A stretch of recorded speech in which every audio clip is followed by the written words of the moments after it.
c'est l'été avec Luxurytel. Bienvenue dans le podcast L'été avec Luxurytel, le pouvoir du Web3. Je suis Sabine et je suis ravie de partager avec toi ma nouvelle passion pour le Web3.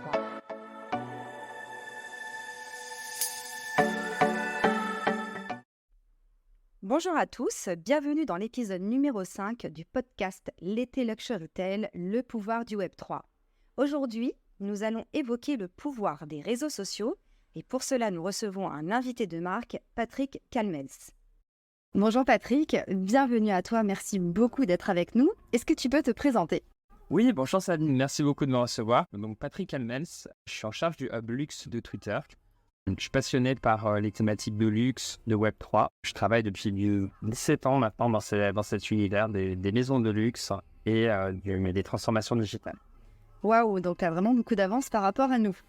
Pas forcément d'avance, en tout cas, voilà, je pense qu'on est au même niveau de passion et peut-être qu'on explore des territoires un peu différents. Donc ça va être chouette de pouvoir échanger autour de tout ça. Super, merci beaucoup. Justement, je vais enchaîner avec notre première question. Finalement, donc tu nous as dit que tu étais chez Twitter, mais quel est le rôle ou le poids, je ne sais pas, de Twitter dans la mise en place des stratégies Web3 des marques de luxe? Alors, Twitter, c'est une plateforme de conversation donc, qui est utilisée par des millions et des millions d'utilisateurs quotidiennement pour venir s'exprimer sur les sujets qui les passionnent. Et bien évidemment, la communauté NFT ou la communauté Web3, c'est des gens qui sont passionnés par ces nouvelles technologies, qui ont besoin d'en parler, qui ont besoin de s'informer. Donc, de façon extrêmement naturelle, ces gens-là viennent sur Twitter. Donc déjà, c'est un réseau qui permet de te tenir informé de tout ce qui va se passer sur cette thématique. Absolument. Donc, c'est vrai pour tout ce qui se passe dans le monde, ça va être du sport, des séries télé, mais aussi sur des sujets très pointus comme les sujets Web3. Ce qui est intéressant, c'est de voir à quel point la concentration NFT, elle est concentrée sur Twitter, la conversation. C'est 96% de la conversation mondiale digitale qui se passe sur Twitter. Donc en fait, voilà, pour simplifier, vraiment la conversation digitale sur les NFT, elle se passe sur Twitter. C'est donc pour les marques ou toutes les personnes qui s'intéressent aux NFT, vraiment une plateforme sur laquelle on peut se tenir au courant et voir un peu les grandes tendances. Donc si je comprends bien, sur Twitter, si je veux me tenir informé des derniers événements, des prochains drops, je précise, un drop, c'est un lancement ponctuel, c'est comme un pop-up store. Un drop, c'est un lancement d'un produit, d'une collection qui va durer une journée. Si je veux savoir un petit peu où en est un projet qui a débuté il y a un an, je suis sûre que sur Twitter, je vais trouver cette information. Absolument, c'est vraiment ici que ça va être dit en premier et c'est là où souvent en fait toutes les personnes sont à l'affût de ces thématiques. Pour te donner un exemple, on parle vraiment d'une conversation qui est colossale. Si on regarde l'année dernière, c'était 8,5 milliards d'impressions de tweets les NFT, donc c'est un sujet qui est massif. Et tu parlais de drop, effectivement, c'est une des raisons pour lesquelles on vient sur Twitter, c'est qu'il y a 3 grandes discussions: la communauté NFT, les giveaways, donc les drops, à quel moment est-ce qu'on va pouvoir avoir accès à de nouvelles collections. Et puis après, la troisième conversation, c'est la dimension artistique des NFT où les passionnés vont voilà, plus discuter là, du côté esthétique ou du projet artistique. Alors quand tu parles du projet artistique, de tout ce qui est esthétique, qu'est-ce que tu entends exactement? Alors, on va être sur des conversations où les passionnés vont venir commenter en fait les choix de direction artistique. Est-ce qu'ils aiment la collection? Est-ce qu'ils la trouvent fidèle à l'esprit originel quand c'est une collection qui est remintée régulièrement? Donc, par exemple, CryptoPunk, pour en citer une. Voilà, on va avoir beaucoup de conversations sur est-ce que le drop est au niveau de celui du mois précédent. Ça va être ça, les conversations artistiques. On vient parler un peu des goûts et des couleurs. Est-ce qu'on est content de ce qui vient d'être minté? Alors oui, pour reprendre un peu ce mot minté qui est vraiment dans la sémantique NFT, minter, c'est venir créer une collection, l'adosser à la blockchain, faire en sorte qu'elle va être unique et qu'elle va être produite et qu'elle va être ensuite adossée à tout ce qui permet vraiment d'identifier et de sécuriser le NFT. Donc quand on dit qu'un NFT est minté, ben, c'est un peu comme si quand on vient forger des pièces, quand on vient les imprimer, ben là c'est la même chose pour le NFT. Merci beaucoup, Patrick. Pour rappel, dans l'épisode 1, on vous donne la définition de ce qu'est la blockchain. Mais là, c'est vraiment un enjeu majeur, justement, dans le Web3. Finalement, Patrick, quel est l'intérêt pour une maison de luxe d'écouter les conversations sur Twitter ou voire même de les susciter, ces conversations? Alors, en écoutant les conversations sur Twitter, une maison de luxe, elle va pouvoir être sûre qu'elle est vraiment parfaitement au courant de ce qui anime cette communauté qui est quand même particulière, qui a ses codes. Donc, elle va pouvoir savoir un petit peu avant tout le monde quelles sont les tendances qui sont celles qui vont durer ou celles qui ont l'air de s'essouffler. Et puis, le jour où elle-même, elle voudra prendre la parole, elle se sera tellement nourrie du vocabulaire NFT et de la communauté NFT qu'elle va s'exprimer avec le bon ton. Elle saura exactement s'exprimer au bon moment et puis aussi avoir un contenu adapté. Et donc, elle aura une tonalité qui est hyper naturelle. On s'adresse vraiment à des communautés passionnées qui n'aiment pas en fait le langage fake. Donc, plus tu connais en fait l'univers, plus la maison va pouvoir s'exprimer avec voilà naturel. Donc, ce que tu me dis, en fait, c'est qu'une marque de luxe, avant de lancer un projet, elle a besoin de s'acculturer elle-même. Et Twitter est un excellent moyen pour elle de voir comment mener un projet, d'être en lien avec une fanbase, avec une communauté et voir comment ça se passe sur un projet. C'est exactement ça. Et en fait, on voit vraiment les marques de luxe qui arrivent à s'exprimer de la façon la plus juste. C'est souvent celles pour lesquelles d'ailleurs le projet est le mieux accueilli. Et c'est pas uniquement un succès, comment dire, d'estime, de se dire ah ben j'ai bien parlé et mon projet est bien compris par la communauté. C'est aussi quelque chose qui va donner de la valeur à la collection. Je suis tombé sur Internet sur une étude qui est fascinante et que je trouve extrêmement intéressante quand on s'intéresse aux NFT. C'est une étude très sérieuse qui a été menée par des universitaires. Donc, c'est des universitaires de l'école polytechnique de Lausanne, de Madrid, de l'université Urbino Carlo Bo d'Italie, donc vraiment des académiques. Et ils ont essayé de comprendre qu'est-ce qui donnait la valeur à une collection de NFT. Est-ce que c'était la direction artistique, sa qualité? Donc, ils ont analysé plein de critères.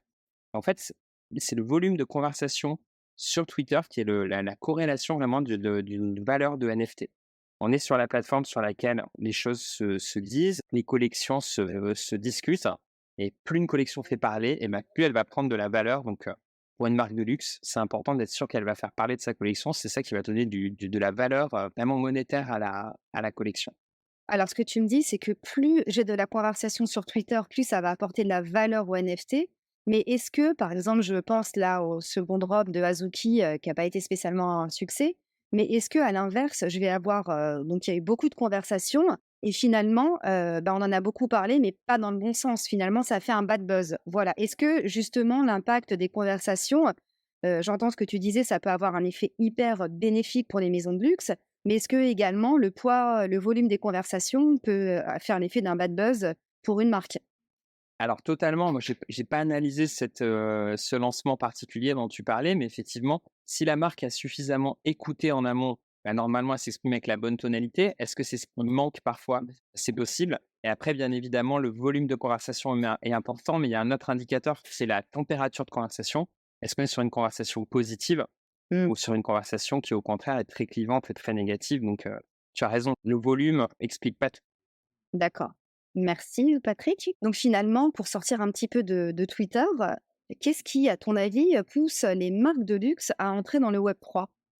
Bah, c'est une, très bonne question parce que la dernière génération de web, donc le web 2, c'est-à-dire les réseaux sociaux, c'est une révolution qui avait, un peu fait peur aux maisons de luxe. Elles étaient pas toutes rentrées, rapidement sur les réseaux, elles avaient hésité. Alors que sur le web 3, on a l'impression qu'il y a une espèce d'unanimité, tout le monde veut y aller vite, veut y aller, de la façon la plus forte possible.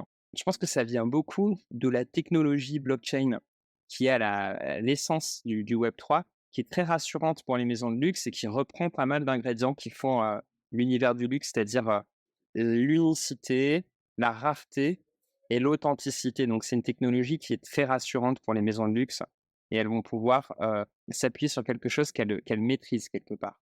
Je pense que c'est rassurant et pour les maisons de luxe et pour les acquéreurs également, cette notion de confidentialité, d'authenticité, de sur-mesure, d'exclusivité. Les marques de luxe, c'est ce qui fait l'ADN d'une maison de luxe, mais c'est ce que recherche également la clientèle du luxe. Et grâce à la blockchain, elle va tout à fait retrouver les valeurs qu'elle recherche pour une marque de luxe, aussi bien en termes de statut social, d'afficher son statut social d'une autre manière, que d'expérience exclusive. Totalement, totalement d'accord avec toi et ce qui est fort, c'est que les maisons de luxe ont réussi à lever beaucoup de blocages, en fait, grâce aux technologies web 3. Donc si on s'intéresse à chacune des technologies web 3, on peut voir que, elles les ont utilisées pour, voilà, lutter contre, des freins.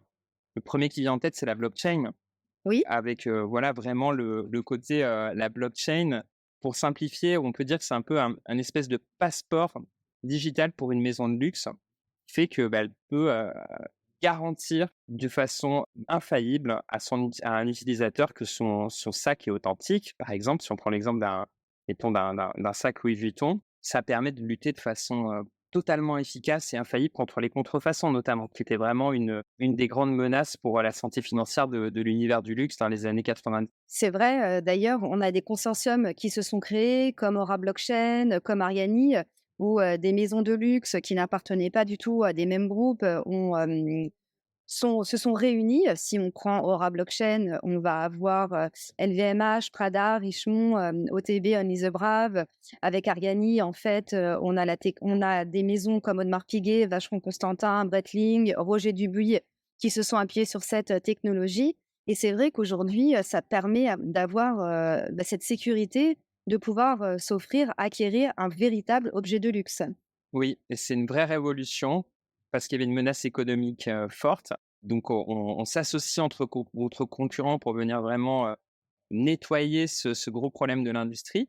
Puis comme on est dans l'univers du luxe, qui est quand même une industrie extrêmement pionnière, qui aime raconter des belles histoires, on peut aussi s'appuyer sur cette technologie blockchain pour aller plus loin.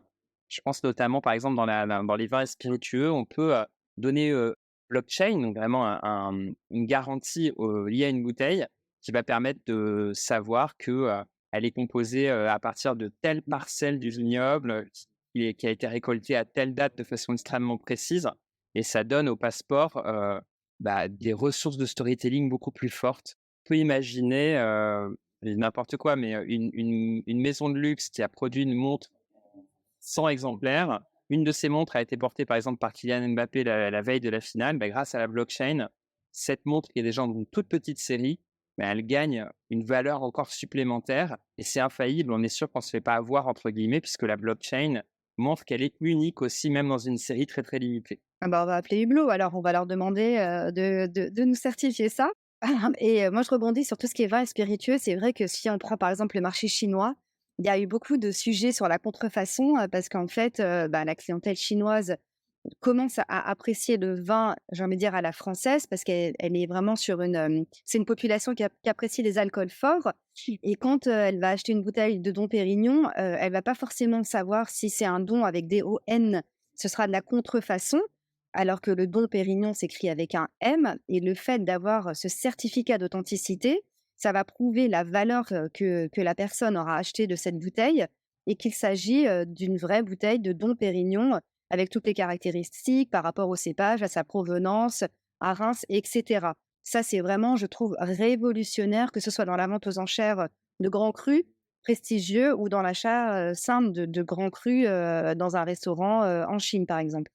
Totalement, c'est assez fascinant sur les vins spiritueux et c'est vrai que si on s'intéresse à d'autres industries du luxe comme, la couture par exemple, la blockchain, ça permet de sécuriser la location, la consommation à la demande, la seconde main, qui sont vraiment des attentes de la Gen Z, qui est passionnée de luxe, mais qui a pas forcément le pouvoir d'achat encore pour pouvoir s'acheter, des très jolies pièces de luxe et donc grâce à la blockchain, on va pouvoir louer ou revendre beaucoup plus facilement, des collections, tout en s'assurant, qu'elles sont 100 sécurisées, qu'on peut savoir combien de fois elles ont été louées précédemment, à qui, dans quelles conditions donc ça rajoute beaucoup, beaucoup de transparence et de fiabilité sur l'industrie du luxe. Oui, ça valorise, en fait, cette conscience écologique pour, offrir une durée de vie, plus longue aux produits. Totalement. Comme tu le disais tout à l'heure, les marques de luxe ont eu beaucoup de mal à entrer dans le web 2, mais elles sont rentrées de plein fouet dans le web 3 avec de plus en plus de projets. Et là, des projets vraiment qui commencent à avoir du corps avec une feuille de route beaucoup plus construite et aboutie qu'avant. On sait que les personnes qui suivent les crypto-monnaies sont donc très présentes sur les réseaux sociaux. Quel est l'avantage pour une marque de luxe de recruter des personnes qui vont utiliser leur crypto-monnaie? C'est une très bonne question et c'est vraiment quelque chose qu'elles ont progressivement fait l'année dernière, en 2022. On avait de plus en plus de maisons qui acceptaient les paiements en crypto. Derrière cette décision, il y avait quand même le souhait de venir recruter des nouveaux consommateurs, des consommateurs qui possédaient des bitcoins, de la crypto-monnaie, et qui souhaitaient quelque part pouvoir l'utiliser aussi et acheter des biens à partir de cette crypto. Donc elles ont répondu en fait à cette attente de cette population, de cette demande qui est plus jeune aussi, qui a un pouvoir d'achat plus fort, donc qui est plus encline à venir acheter des produits chers et valorisés. Donc elles sont allées s'adresser à une clientèle qui ne demandait en fait qu'à utiliser ces crypto-monnaies. On disait tout à l'heure que les NFT sont des sujets qui sont beaucoup discutés sur les réseaux sociaux. la crypto-monnaie, c'est la même chose. Donc là aussi, on va s'adresser à une cible qui est très digitalisée et qui n'a qu'une envie, voilà, comme je disais, c'est d'utiliser cette crypto-monnaie. Et pour les maisons, il y a aussi un autre avantage, hein, c'est qu'elles vont quelque part aussi diversifier leurs devises. Elles sont plus uniquement payées en dollars, en euros. Elles ont la crypto-monnaie qui permet de diversifier une devise. On pense à des monnaies qui étaient importantes dans l'univers du luxe, on pense au rouble. Aujourd'hui, le rouble s'est complètement effondré. Mais... Et le fait justement de pouvoir recruter cette clientèle, ça permet, j'imagine, aux marques de luxe de proposer des nouveaux programmes de fidélité, fidélité 3.0, tout en restant dans l'anonymat, bien sûr grâce à la blockchain, mais pour profiter d'avantages exclusifs et s'adresser à une clientèle, comme tu le disais tout à l'heure, la clientèle des crypto-monnaies a un pouvoir d'achat plus élevé que la clientèle qui va payer avec sa monnaie fiat en fait. Totalement. Et puis voilà, c'est une clientèle qui a peut-être acheté des crypto-monnaies dans un premier temps pour spéculer, mais qui maintenant veut juste l'utiliser comme n'importe quelle monnaie et donc pouvoir se faire plaisir avec cet actif, cet argent. En faisant ma veille quotidienne sur tout le Web3, les lancements de NFT, de projets de métaverse, etc., je vois tous les jours les pro-NFT et les contre-NFT. Cependant, c'est vraiment un sujet qui fait parler, c'est un sujet qui fait buzzer et les marques de luxe ne sont pas en reste puisque tous les jours, nous avons des nouveaux projets. Même si elles sont certaines en phase de test and learn, il y a des belles réussites. Est-ce que tu as des exemples de marques de luxe qui ont réussi leur entrée dans les NFT grâce justement à leur communication sur les réseaux sociaux et qui aujourd'hui sont des exemples de référence? Oui, totalement. Bah, il y a une histoire d'amour quelque part entre le Web 2 et le Web 3. Le Web 3, c'est une technologie qui est très, très nouvelle, mais pour pouvoir trouver en fait son audience et justement réussir, elle a besoin du Web 2. C'était un petit peu toute notre discussion. Qu'est-ce qui donne de la valeur à un NFT? Qu'est-ce qui fait qu'il va émerger parmi l'océan de projets? C'est exactement sa pertinence sur les réseaux sociaux. Est-ce qu'on va le voir sur Twitter? Est-ce qu'on va en entendre parler? Est-ce qu'on va le voir sur d'autres plateformes? Voilà, est-ce qu'il va réussir à s'imposer? En réfléchissant avec tous ceux qui sont passés, il y en a 4, moi, qui m'ont vraiment marqué. Le premier, c'est premier historiquement aussi, c'est la collection Genesi de Dolce Gabbana, donc qui a été lancée en 2022 et qui était composée de 9 NFT. Donc c'est très, très limité en termes de production. Il y en avait 5 qui étaient des digital twins, qui étaient vraiment le jumeau numérique d'une pièce qui était présentée au cours d'un défilé. Il y en avait 4 qui étaient strictement NFT. Alors, si on en a autant parlé, c'est parce que c'est la collection qui a généré le plus de valeur, puisqu'elle s'est vendue pour 5,65 millions de dollars. C'est même pour de la haute couture, hein, et des pièces uniques, c'est des sommes qui sont colossales. Et ce qui était très intéressant, c'est de voir qu'en fait, certes, le projet était magnifique, mais il a été orchestré de façon parfaite sur les réseaux sociaux, parce que Dolce Gabbana a vraiment utilisé les codes de la galaxie NFT. Donc, ils ont d'abord fait un petit teasing en organisant un space audio où ils ont fait intervenir donc l'équipe créative de Dolce Gabbana, des journalistes de Vogue pour que le projet parle en fait à l'audience Dolce Gabbana qui connaissait pas forcément les NFT. Ils ont aussi ajouté l'artiste qui a créé le NFT et le studio qui a permis de minter. Et il y a eu une conversation d'une heure pour expliquer le projet.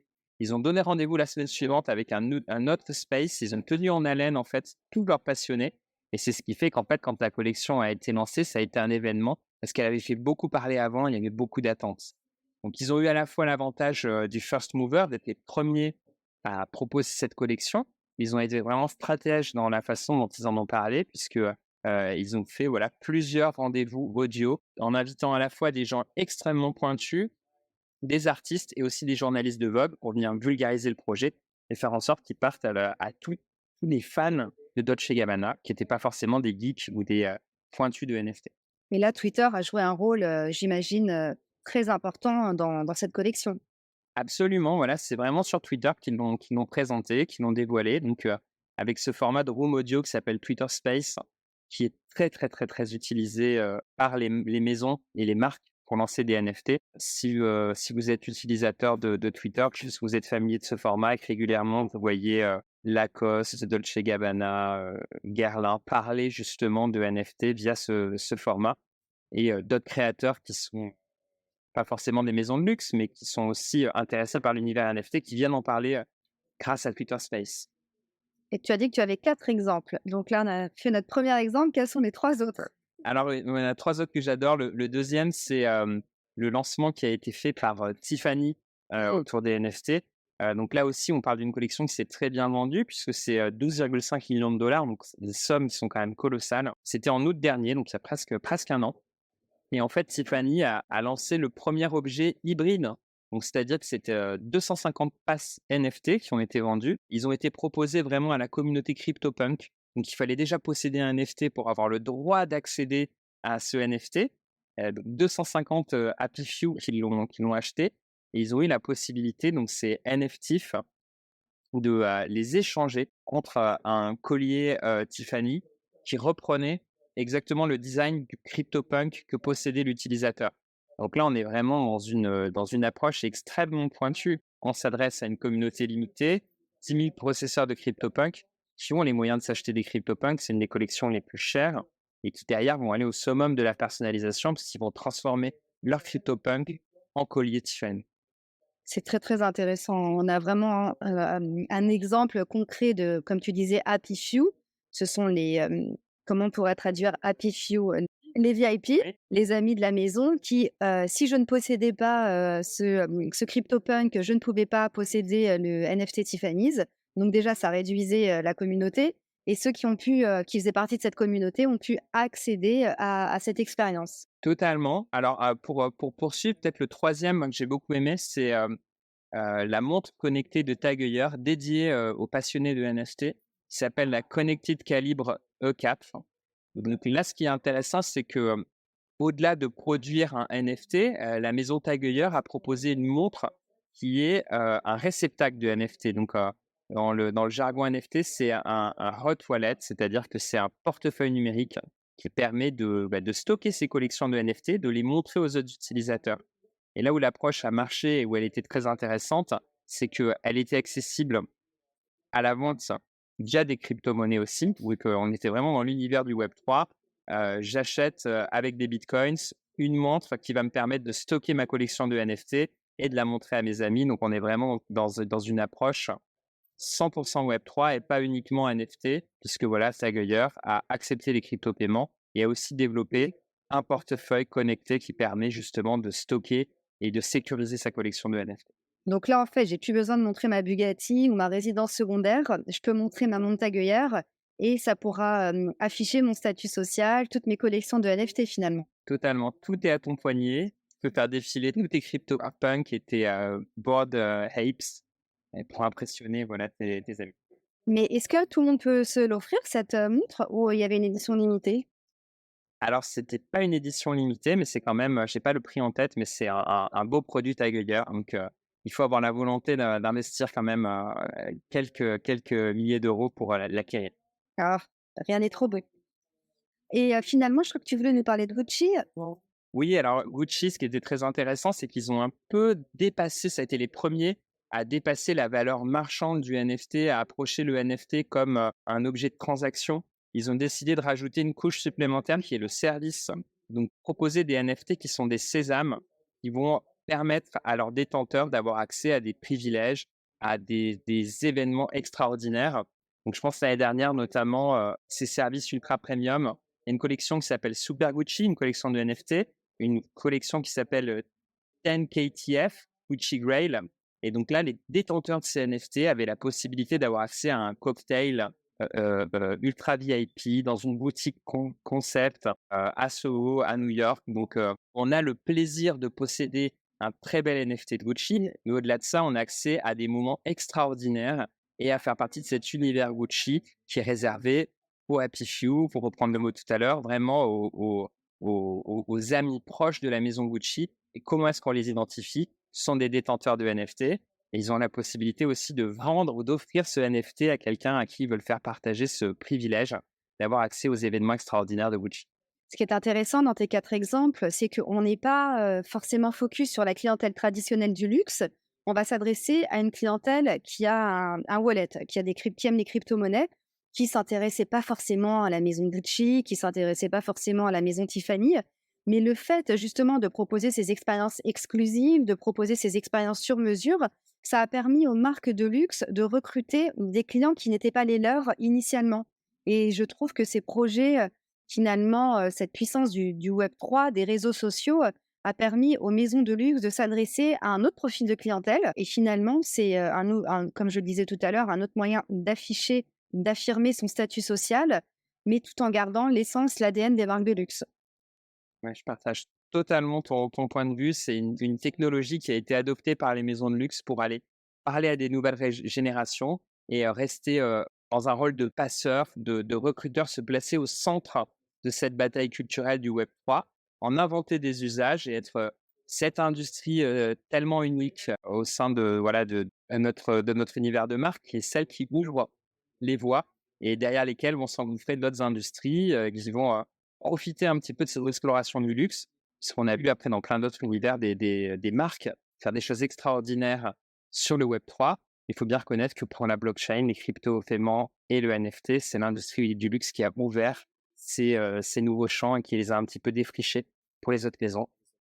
Merci beaucoup, Patrick. C'était vraiment génial. Et si vous voulez en savoir plus, je vous invite à vous offrir le livre que Patrick Calmels a écrit, Le luxe à l'avant-garde des transformations digitales, champion du web 2.0, pionnier du web 3.0, aux éditions L'Harmattan. Un grand merci pour ton temps, pour toutes ces informations, pour tous ces exemples, Patrick. Merci beaucoup, Sabine. À Et à, très bientôt.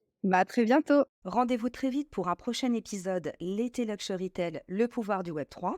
Si tu aimes ce podcast, abonne-toi, commente, like, partage et laisse un avis 5 étoiles.